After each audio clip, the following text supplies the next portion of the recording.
Hey guys, what's happening? How to secure your data on new social media platforms. First of all, enable two-factor authentication. You can click your profile at the bottom right, click the three bars at the top right, and then go out to the account center or meta, and you're gonna find in the account settings, password and security. Go ahead and click password and security, and under change password, you can see two-factor authentication, and go through the steps to add an extra layer of security to your account.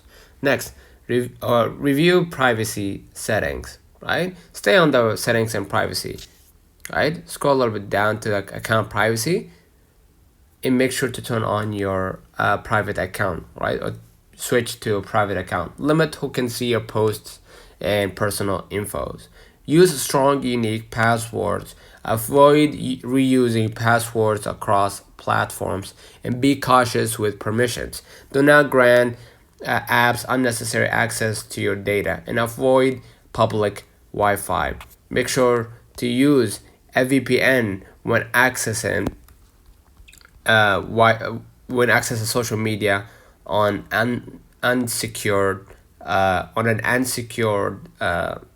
unsecured networks. Right? Stay aware and protect your data. Your privacy is your power. Let me know in the comments if this video helped you.